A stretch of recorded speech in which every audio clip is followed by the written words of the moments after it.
This program is brought to you by Monty and Ramirez Law Firm.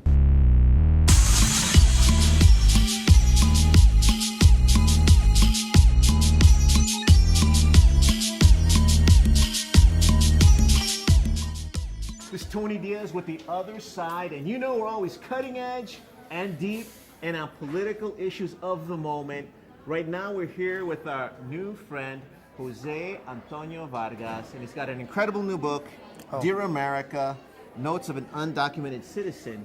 And we're doing a live event today. By the time you see this, the event is over. You can still read the book and find out more about what he's all about. But I really want to welcome you to Houston. Oh, thank you. I just found out that the book is available in 150 airports across the country. And you know, I'm undocumented, so a lot of undocumented people reach out and be like, "Is it safe for me to fly?" Wow. And now I'm like, "Yeah, the book is in bookstores of airports." So I'm really happy about that. Well, it's poetic justice on top of it. Well, you know? I would hope so. And you know, when I got the book, I didn't realize that every book gets a Library of Congress number.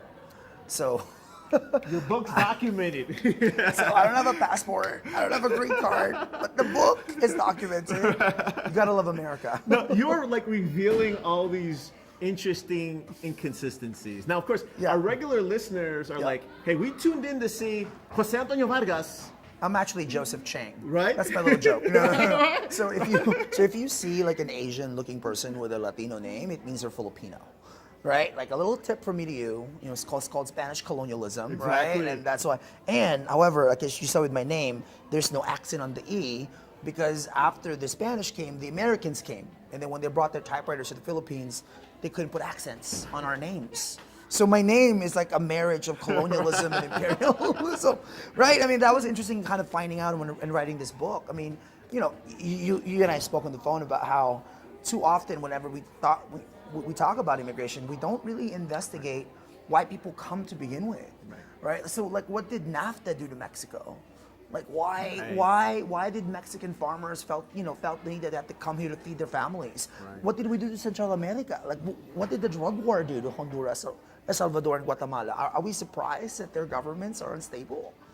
Like, those are the deeper questions that we're not asking. Google School of the Americas, Google the first 9/11, which was in Chile. That was in Chile, yes. When Pinochet was installed and a democratic elected leader was overthrown. So what we're facing in the age of Trump is the inability of the American people to look at its own history, right? Even its own immigrant history, right? Like, I was Bill O'Reilly. I've done his show a few times, and he just tweeted like a couple of months ago.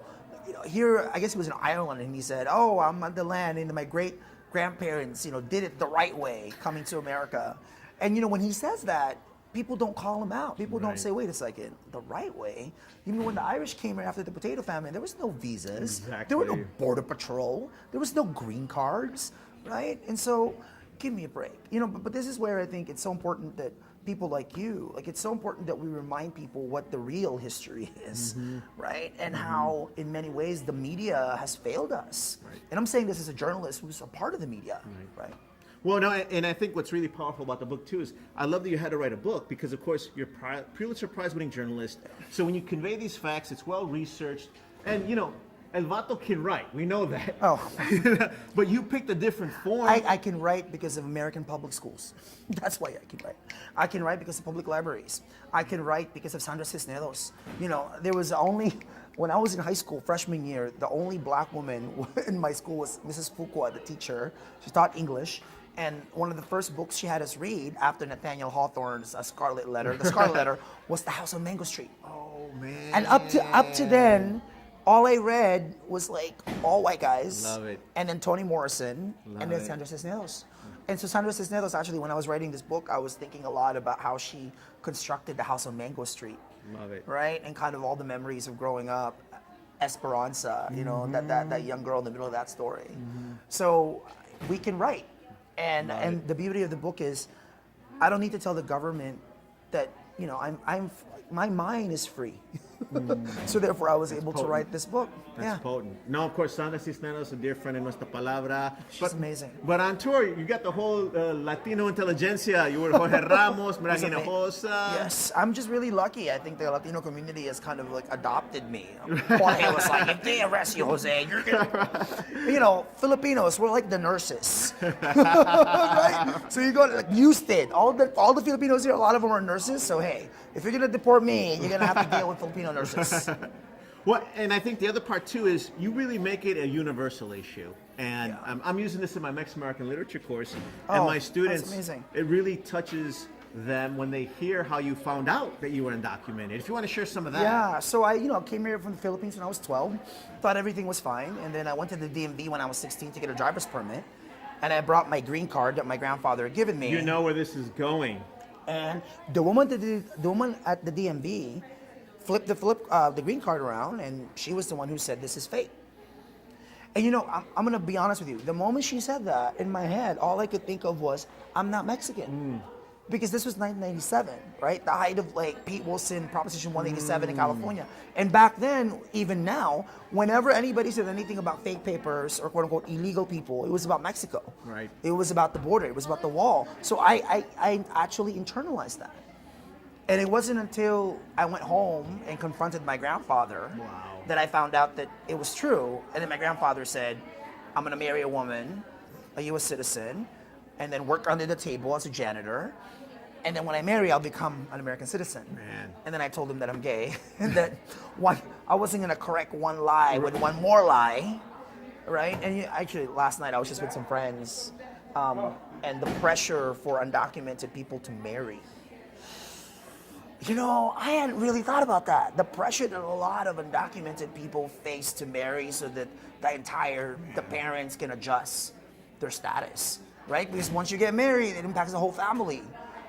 That's a sitcom that I think I may have to write. But again, what I'm getting at is the psychology. Right. We haven't even delved into we have that. not. We are having in our communities, especially here in Houston, I would imagine, a mental health crisis. Texas is what? Texas is the Alabama of the 21st century when it comes to the issue of immigration. Like 1.8 million undocumented people here, many of whom can't drive legally in the state. Like, what are they carrying? I can only imagine kind of the emotional torture that happens in people's lives. And I know that the church, the church provide that place where you go to the church and everybody feels equal. But other than church, like, where else can we go? Like, where else can people find to remind themselves that they are more than pieces of papers and they are more than laws that haven't even passed? Right. Where do we go for that? And I would hope that, this is what I'm hoping, looking forward to this event tonight with you, is like we provide that space, right? Where people's humanity doesn't have to be threatened, where people's humanity doesn't have to be questioned.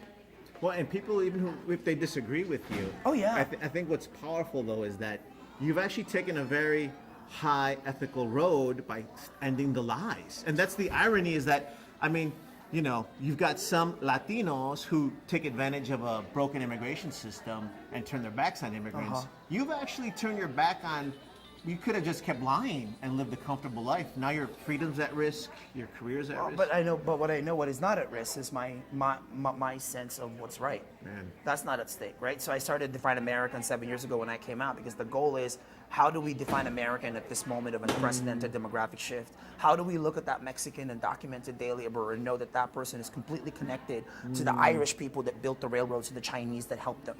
Right? All of this is a part of the history of America. And I think our job is, how do we claim ourselves? I love it. Without trying to keep explaining to people who we are. I love it. Yeah. No, and I'll close with this last question, but I think what's key for folks to understand is the book is potent. Oh, well, thank you. A lot of great scenes that grab you by the heart, really well researched, well studied. But I also love that it can be used in a lot of different classes. It should be. We'll give this interview out online, etc. Yeah. But you talk a lot about changing the master narrative, and I think you really are doing that. Why don't we close with you telling us a little about that? The master narrative to me is how this country was created in the first place and who created it. So all those people that said my ancestors did it the right way, That's a narrative that we got to flip. That's a master narrative that we got to correct. People who say that people like us don't contribute to this country. That's a master narrative that is utterly, utterly false, that Fox News keeps reporting every day. And they're so good at it that the New York Times and the Washington Post follow them. The master narrative is us telling people that they are enough. They are enough. And I would hope that at a time like this, again, we find peace with each other, right? That's what's up. Yeah. We're blessed Thank to you have so you here. much. Good Thank luck you so with the much. book. Thank you, thank you, thank you. This program is brought to you by Monty and Ramirez Law Firm.